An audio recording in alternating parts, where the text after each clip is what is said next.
Hi, I'm Peter Reynolds, and welcome to Mother Nature Doesn't Give a Crap with Geoff Sheffrin. On this podcast, we've spoken a lot about the profound economic impacts of climate change, from agriculture and infrastructure to trade and tourism. Today, we're going to examine how the financial markets, along with government, hold the power to making a lasting impact in the fight against this global crisis.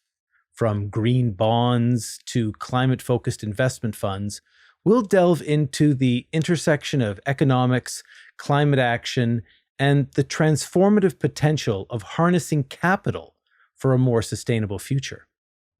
And joining me today is someone who has clearly invested time, energy, and more than a few gray hairs into this crisis. And that's climate activist and professional engineer, Geoff Sheffrin. Geoff, welcome back. Peter, thank you. I appreciate the introduction. I'm a little bit nervous about being positioned as somebody who can put some financial expertise to this, because I really can't. But I can certainly talk about it in broad strokes, because ultimately we need a lot of money to fix this problem. Absolutely. And as you and I have discussed in the past, when it comes to the climate crisis, we've tried to appeal to people's hearts. We've tried to appeal to people's brains. It doesn't seem to be working. Maybe if we appeal to their wallets, that will be the solution. That's a good thought. I'm concerned. I think people are at the stage in their lives where there's more than enough economic turmoil in their day-to-day existence that if somebody starts pilfering into their wallet in order to get the climate crisis fixed, I think we're going to get a fair bit of pushback. And that is unfortunately a prospective disaster. No, absolutely. And that's a good segue. Before sort of jumping into the financial side of it, I did want to talk about this shift we're seeing from sort of climate denier to climate it's not so badder, as I like to say, because it's very sort of, it's unpopular. The second that you're labeled a climate denier, people just, tune you out.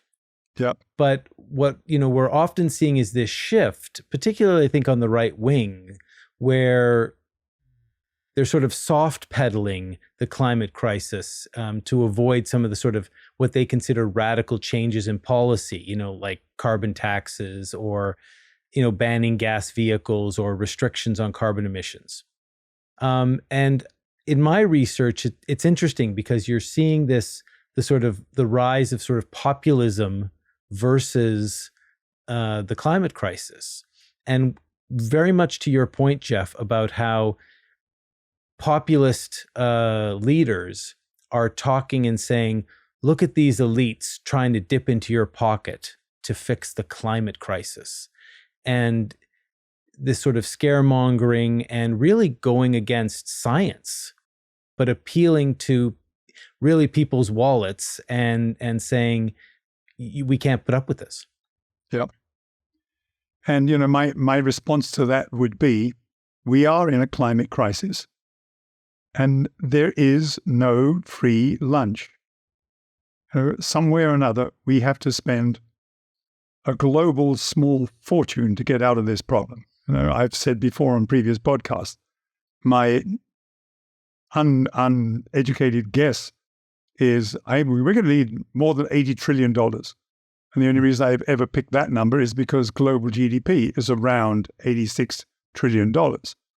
And if we can rustle up 20 trillion for a COVID pandemic, when this gets serious enough, we might just figure out how to rustle up 80 trillion for a climate pandemic. But it's got to be tough, because you can imagine from a politician's point of view, particularly coming out of COVID, when the economic times are tough, to say, well, we need to dip in a little bit more, or we need to close this plant or reduce, mining in this area, which is going to cause a loss of jobs. These can be hard sells. But did we actually do that? You go back to COVID, and we really didn't dig into people's wallets per se, right? There was a lot of inconvenience, a lot of hardships because of having to adapt to virtual working and a whole pile of lost jobs, etc. And there was a significant cultural and social dynamic shift. But in terms of the individual person's wallet, it didn't come out of their wallet. It may have denied them income because of those changes. So, I see the thing slightly differently. If I go back to, the earlier tenets on this, the amount of money we need is an astronomical amount. It's not going to be paid for by individuals. We've got to get into such a deep, dire mess on the climate crisis that governments collectively around the world are saying, we got to do something. And doing something means doing what they did for COVID, printing oodles of money and throwing oodles of money at all of the green, science-based leadership, scientific leadership solutions that are available. 100%. I think this is a good point to sort of talk about how those financial markets, we talked about the government just printing money, and that money has to come from somewhere. Ultimately, it's going to come from taxpayers and come from citizens. But in terms of how the financial markets can really help reduce carbon emissions in the short term, can you talk just a little bit about the kind of investments that they can be making to really help? I think there's a lot of that already going on, and we see a lot of that in terms of business investments and businesses trying hard and sincerely to go green. There's no doubt that that's happening behind the scenes. If I look at many of the high-profile pension funds, particularly here in Canada, they are very much focused on more and more green investments. So, there's a strong push to make sure that what's out there is green deliverable and is not greenwashing, but is sustainable contribution to improving the situation. The other thing which I think is critical, sorry, go on, you had a comment.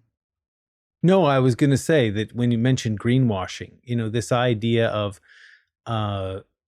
some set of standards, right, that all companies can and governments and financial institutions can follow, so that we can tell whether or not what they're doing is green or what they're doing is greenwashing. What we need some sort of standard. Well, let me comment about that for a moment. Internationally, we have the International Financials, let me get it right, reporting standards, right? There's the IFRS, so International Financial Reporting Standards. They have now been very nicely pushing together a series of protocols referred to as the ISSB, right? Which is, let me read that again to get it right, International Sustainability Standards Board, right? So I think that is exactly the sort of thing we need, because the premise there, and Canada is getting into this and is watching what's going on and trying to do their piece. And this is very much a global initiative, and it has to be. And I think where I see them trying to go is the way we have accounting standards for everything that goes on in a business. We're now looking to put together a structure similar to accounting standards, which talks about environmental standards. And that's what the ISSB is getting towards. And I think this is going to be a critical factor. Next year, 2024, we will see much more of this developing, and hopefully countries across the world will be picking it up. Hopefully it'll come up at this year's GOP summit, because it's a critical piece. It's come up before at GOP, but I'm hoping it'll be a very key, important leading point on the GOP agenda, because it's back to earlier comments that I've made and we've discussed. If you don't have metrics and you don't have teeth, nothing happens. Not quite true, but you know what I mean. No, absolutely. The just telling people to do it out of the goodness of their heart does not go. It ain't gonna work. Ain't gonna work. And I was happy to see that Canada that we've established our own Canadian Sustainability Standards Board to sort of work with our international partners. Yes. And my understanding is, as of 2024, so sort of as of next year, companies are going to be required to include, as part of their sort of standard filings, this idea of how sustainable their businesses are, because people are going to invest, particularly banks. It's all about the numbers. And it's all about money. If they look at the numbers and the numbers are vague equals risk equals, fear, and they're not going to be investing in those technologies. They're not going to be investing in those companies. So I think a set of standards just helps everybody. Yes, I agree totally. I think that's a critical piece in moving forward. What concerns me a little bit is for the financial systems, we have all sorts of mechanisms for keeping people on the up and up, and keeping them honest, keeping them focused. We have audit processes and a variety of things. And one of the things we're pushing here in Ontario through the engineers is we want to see some sort of legislation which says, the way accountants have to manage audits and accounting analysis for various companies, we need the same thing on the climate crisis side. We need an engineering audit process with certified professionals who are part of this review process in order to be able at the end of it to nod their head, sign off saying, yeah, it's been done. We need to get to that. And I think we're getting the infrastructure in place through the ISSB, but we also need to get to the monitoring and enforcement side of that equation. Because in terms of when a company is started or when you build, you always have an environmental analysis before you build any major structure. Yeah. And it's the idea that we'd be sort of taking that concept and applying it to businesses that sort of already exist and their processes. Is that sort of the idea? Yes. Yeah. I think that's the sort of structure that has to emerge. I'm sure behind the scenes it's happening. At the moment, I haven't come across enough of it, other than to say I'm really pleased that the ISSB piece is moving forward, and it is clearly becoming a global initiative. Because I think Europe is quite a strong instigator of this, but other countries have got on board fairly quickly, and Canada's also held their hand up. We're getting on board. And I think this is absolutely critical. What worries me a little bit is some of the slightly less developed countries, how soon will they get on board? And I'm not really talking about the African continent and so on, because they're not the big contributor to the climate problem. But I am talking about the Asian contingent and the Far East contingents. They need to be in this group of everybody measuring the ISSB process. And was that not an issue at the last big conference where the third world countries and places that didn't have the resources were asking for funds from the more developed Absolutely. countries, but they didn't get everything they wanted. I know. This idea is we are all in this together. We have one planet, and you can't expect countries. That was one of the challenges, and you and I have talked about this before. But you have these smaller countries who look to Europe that cut down all of its forests, and was able to build up its economy at the cost of the planet. And suddenly, when they're just getting their feet when it comes to mining or forestry, and suddenly these sort of daddies looking over their shoulder going, no, you can't do that. Okay. So you can see why there would be resistance. Absolutely. And that, it's so perfectly understandable. They didn't cause the problem. And now we're asking them to be denied the opportunity of their full scope of development because it just adds to the problem. Well, that means us wealthier countries got to dip our hands in our pockets and make money available in a way that allows sustainability to be developed. I wanted to turn to some of the investments Canada has been making for sustainable energy specifically. Right. And so this idea of getting off coal, that being sort of the number one emitter of CO2, the one thing we absolutely need to get off coal. And Canada's, been doing a good job. I mean, we only have 9 coal-fired power plants in Canada left, none in Ontario. Yeah, none in Quebec. None in Quebec. And I think to myself, when I look at, for example, that they converted a coal fire plant to solar. And that was now I have to make sure. There we go. That's the Nanticoke plant. Yep. And, that to me is a great success story.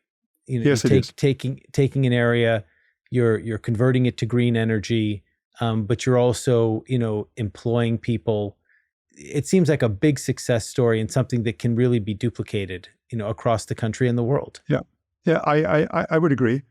But I think what it also flags, whilst it's, ultimately, I think Nanticoke actually shut down, I don't know, sometime early in the 2012, 2013 timeframe, and was starting to be demolished, about 2019, 2020. So no, even slightly earlier than that. But I think its final demolition occurred in 2019. And since then, they've cleared the site and they put in solar array. One of the challenges, which is, I think, a little bit striking, I don't have the numbers on the top of my head, but I think Nanticoke produced about 4 gigawatts of energy from coal, electrical energy from coal. And, all we're getting from solar is, probably only about 1% of that in terms of solar, because the solar land area to produce the equivalent amount of electricity is quite land intensive. Mm-hmm. So, we're getting solar and it's on that site, but we're not getting anywhere near as much as the coal-fired plant would have put out previously. And that also says something about, we've got so many green initiatives, and, we absolutely should be investing these and building them and creating the infrastructure, but you also have to watch where you put it. You can't take something like Nanticoke and then expand it 10-fold, 20-fold in order to increase the solar footprint, because how much arable land are you consuming? And with floods and droughts, we need to be careful about making sure that we don't consume arable land in the quest for green power. So there's a constant push and shove and a balancing act that we have to be very mindful of. Let me throw a common comment that I get. So when we talk about the space that wind and solar power needs, and people will say, Canada's a big country. Why don't we just put all of those farms up north where there is no arable land, where nobody is, and just transfer that power back into the big cities? What do you say to them? The answer is, to a degree, yes. I don't want to kill the forest, because we're already doing enough of that with wildfires at an unprecedented level. And once you do that, where if you can find the spaces, etc., there's no reason why you shouldn't be looking at that. But I need a robust, durable grid to bring power from north down here. And that doesn't exist at the moment, because an awful lot of our northern communities still have to rely on diesel generators for power. And if that's happening there, how the hell do I get electricity from up north down here when I put in wind farms and a solar array? The answer is yes, it's all possible. But, once again, there's a balancing act involved. It was interesting, an article I read about the Roscoe wind farms in Texas, and they basically have these wind farms that are integrated with the current farming situation they have there. So the farmers are able to make some money from these turbines, and they farm around them. So I thought that was a great sort of way of, we can do both. It just takes a little bit of creativity, I think. As a matter of fact, right here in Ontario, if you go north of Toronto up to Shelburne and you look around that area, there's quite a few wind farms around there, fairly intensive ones, and they're sitting on arable land, and that's exactly what happens. The farmers are able to farm around it, or they have livestock there or whatever. There's, that is an option with wind. But it's not an option with solar, because solar needs geography.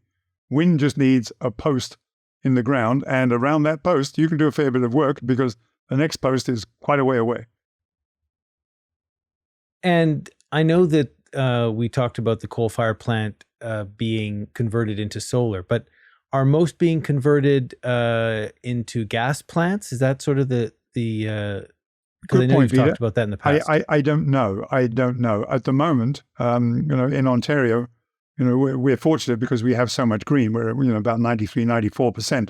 from nuclear and from hydroelectric. So, and we do have wind and solar in there, but it's a very small proportion of all of that. So, there's about 6% or so and some peak loading beyond that 100%, which is fired by gas here in the province. So I'm not sure. I don't know whether we have any converted coal plants that are moved to gas. That's something I've been suggesting that they look at elsewhere in the world. But, for us here in Ontario, I've not done any research on that, so I don't really know whether that's happening or it's been available.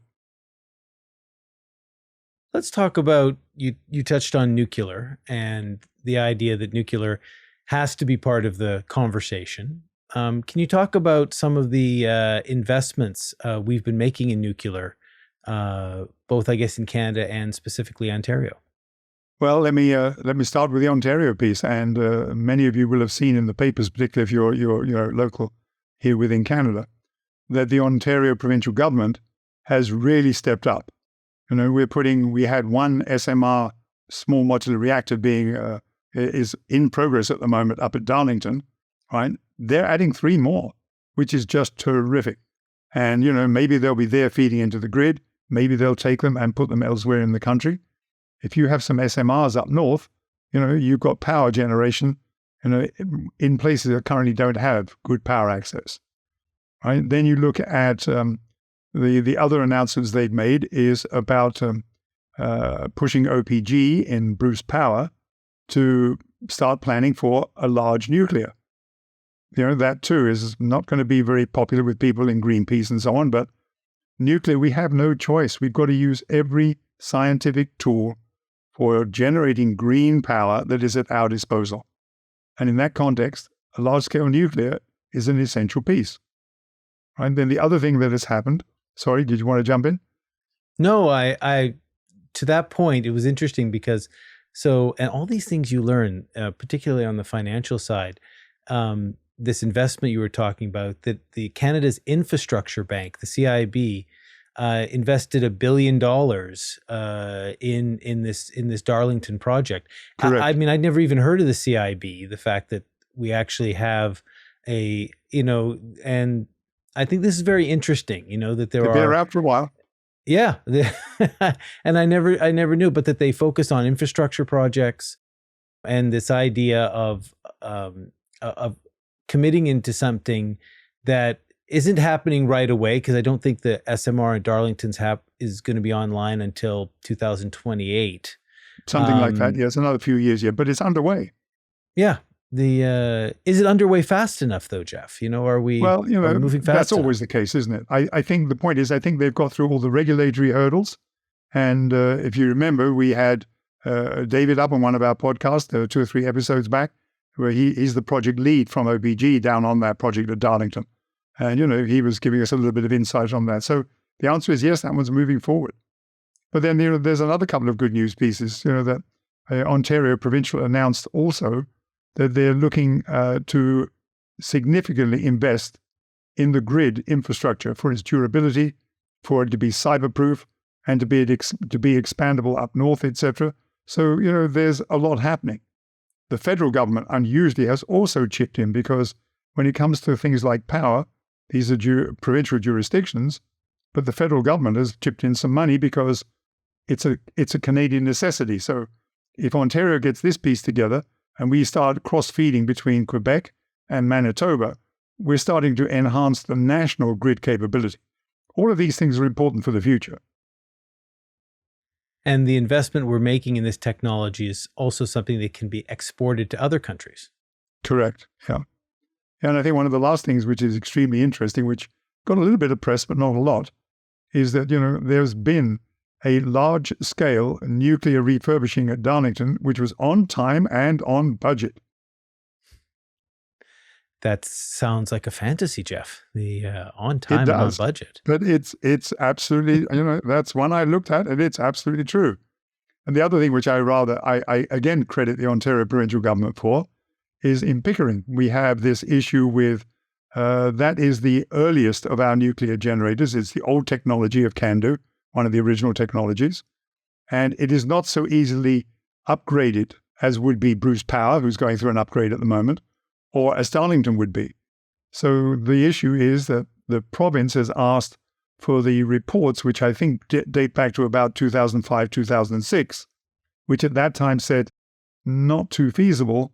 They've been asked to look at it again because, we've moved on 15 years, technology has improved. Is there anything we can do to get that up and running and find ways of extending Pickering beyond its current shelf life? So there's just, in Ontario, there's just a shopping list of positives, which I'm really excited about. And as you're pointing out, a number of these are sustainable investments which we can export in terms of knowledge, expertise. If we're making SMRs, then it may be the Hitachi design. That's fine. There's several designs out there. But if we're making it and we become a key player, as we did originally with CANDU reactors, that's just great for the economy. Absolutely. Absolutely. So to combine sort of the two topics in terms of, how capital markets and investment is critical to the climate crisis, and also getting ourselves off coal. Yes. I think both of those subjects can be summed up and talked about when we talk about China. And this idea... We'll get me started on that one. Sorry. Well, it's fascinating because just a little bit of research, this idea of, China accounts for 50% of the world coal electricity production. As of 2022, they had 1,118 coal plants in mainland China. And yet they invested $546 billion in clean energy, wind, solar, and electric vehicles, nearly 4 times the amount of the US. So on the one hand, they're making these huge investments, and on the other hand, they can't seem to get off coal. Right. It seems like it doesn't seem to make any sense. No, it doesn't. And I sort of scratch my head at that, and I'm thinking to myself, as far as I've been able to read, they have recently approved or have planned for over 100 additional coal-fired plants, of which a number of them are already under construction. And I'm thinking to myself, if there's one thing we have to find a way of getting out of, coal is absolutely the number one. And yet we're just making the situation worse. And, the Kerry visit, John Kerry, the climate czar from the US, his visit was really, in my opinion, a bit of a bust, and not his fault. I mean, China is saying, we're doing what we're doing. And as Kerry had said at the end of his visit, he said, I'm keeping the doors open for dialogue, right? And that's all we've been able to accomplish. But China said, we're on net zero 2070. And I'm rolling my eyes saying, net zero 2070? I think we'll have wiped out about 2 to 3 billion people by then. But, that's just the way we are as a species. We just love to, well, it ain't in my backyard, let's just get on with it. Well, there was an interesting article talking about, will China ever get off coal? And one of the points they were making is that sort of historically and culturally, coal is very, it's something that's very safe in terms of not for necessarily the environment, but in terms for the economy, in terms for power generation. Oh, yeah. Because they've had huge droughts that have knocked out their hydroelectric, and coal has sort of always been there. So it's very scary politically and economically for them to consider phasing that out entirely. So, but hopefully, as we're seeing, more investment in green initiatives, it will start to replace the coal. But it seems like we have a long way to go with China and some of these other countries. Yeah, we do. And I think one of the hidden facts with coal, as we've mentioned in one of the previous podcasts when we were talking about this, is the death rate from coal is the highest amongst all the generating sources we've got. Right? If you look at solar, wind, nuclear, and hydroelectric, they are all down at the minimal level. I mean, the death rate is probably about 4 people every decade or 2. It's a very low number. Whereas if you go up the hierarchy in terms of natural gas, which is about 200 times the death rate, you go up to oil, which is even higher, You go up to coal, it's about 800 times the death rate. But it doesn't get reported. Why? Because it's in the atmosphere. We're killing people bronchially. And because if we're doing it every day, it just doesn't go anywhere. Nobody talks about it. But it's, it's an absolute disaster behind the scenes. I think a good place, up to you, Geoff, to sort of maybe end the podcast and is to have a few more good news stories. To quote a comment that was made about the podcast on social media, "You must be really fun at parties." I think we focus on the reality, which is often can be very dire, but there's some good stuff happening out there, and I'd love to get your thoughts on it. One is this idea of the deforestation in the Amazon has decreased by 34% in the first 6 months of this year. Good old Lula. And you talk about this idea of, we need the money, we need the technology, and we need the political will. And it looks like in Brazil, they've got the political will. Yes, that's absolutely the sort of thing we need. I mean, we've said before on the podcast, we need three things. We need leadership, we need money, and we need technology. We have all the technology. Is it as well developed as we want across the world? No. Can we do more? Yes. Can we use it to make our world sustainable? Yes. Can we get money? Well, Seth Klein's book on the Good War shows that, we can generate money. The COVID crisis shows we can generate money if the crisis is bad enough, right? The point is leadership. And I've come back to this before in an earlier podcast. We have all the scientific leadership. We have the technical skills, the engineering skills. And I'm always waving my hand saying, engineers, you are the key resource. Science is backing you up. Let's go make this happen. The big fly in the ointment is global political leadership. We don't have it. We have it in some places, but just nowhere near enough to get us out of this problem in a hurry. Well, it's good to see that, and hopefully it'll be an example, for other places in other countries to just kind of take up the cause. Yeah, the second story. So the second story is carbon capturing concrete. This is really interesting. So a Montreal company, Carbocrete, has developed a revolutionary method for sequestering carbon in concrete, making its product carbon negative. Yeah. And I thought, and to get a little technical, it says instead of using calcium-based cement, which contributes significantly to CO2 emissions, Carbocrete uses waste slag from the steel industry and carbon captured from industrial plants to create its concrete. And I thought, what an incredible innovation. Yes. And exactly what you're talking about engineers stepping up. Yeah, exactly right. And this to me is a delightful piece of information, a good piece of news. And yes, it's happening. And the two big infrastructure fabricating materials we've got that contribute a lot to CO2. One of them is concrete, the other is steel.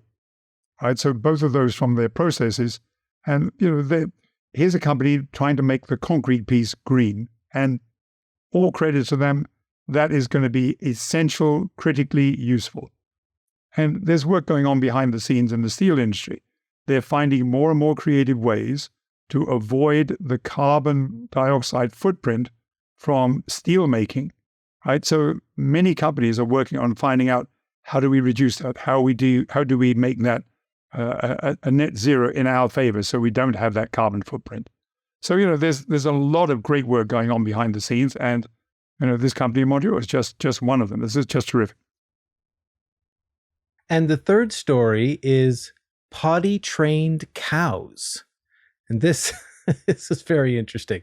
So in Dummersdorf, Germany, I hope I'm pronouncing that correctly, scientists from the University of Auckland and the Research Institute for Farm Animal Biology have come up with a surprising solution to combat man-made climate change.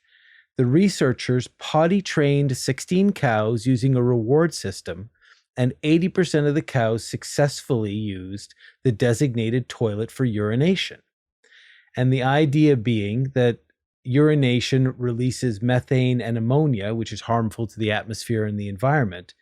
And by collecting it in special latrines, they're essentially able to process it and reduce significantly the release of methane and ammonia. Yeah, absolutely. Who would have thought? Who would have thought it? Well, I mean, it's a well-known fact that our taste for our carnivorous taste for meats, etc., and cows and lambs, sheep, etc., they're a significant contributor to the whole of the process, including the fact that we get milk from cows. But here's some very sensible piece of work looking at how do we minimize this, because methane is, I believe it's the second highest of our climate change pollutants. Right? Carbon dioxide is much higher, but methane is the next one down. So, finding ways of mitigating that is extremely useful. And, you may have noticed I've, several podcasts back, I kept railing against mitigation and adaptation. But, we have no choice. We've got to mitigate, we've got to adapt. And if we can find a way of getting off coal quickly, then I think we have a chance of getting to net zero. And if we can ever get to net zero, then we've got to figure out how to get down to zero to reverse the 420 parts per million of CO2 in the atmosphere and get it back down to 250. That's what we have to do. Hear, hear. Well, I think this has been another fantastic conversation, Geoff. Really appreciate your time. I think, we really learned that the financial sector's role in this climate, in the fight against climate change, really can't be overstated. And investment in green energy forms, including nuclear, is really imperative to the climate crisis. It absolutely is. And, there is a lot of good stuff happening behind the scenes. The trouble is, the good stuff at the moment has not yet got to the point where globally it overshadows and outweighs the bad stuff, because we still have too much of the wrong things happening, and we're just not moving quickly enough on all of them. We know what we need to do. We know how to do it. We can find ways of making the money happen, but really we need committed global leadership. And my fear is that won't happen until Mother Nature puts a larger nail in her 2x4 and beats us over the head harder. It's happening now. Right? Why do we have heat waves? Why have we got all these wildfires? The El Nino is coming up for this. It's happening now. It's going to make a disaster out of this winter and next year. This is going to be biting us.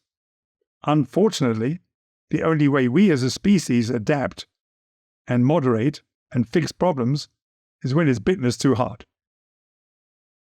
On that happy note, my view is, people have to get, it's back to my comment about, there are doers and movers and shakers, right? An awful lot of people sit on the couch, but my view is, you've got to get out there. You've got to be a mover. You've got to find ways of making your own, even if it's small contribution. You've got to get out there and make your contribution as best you can.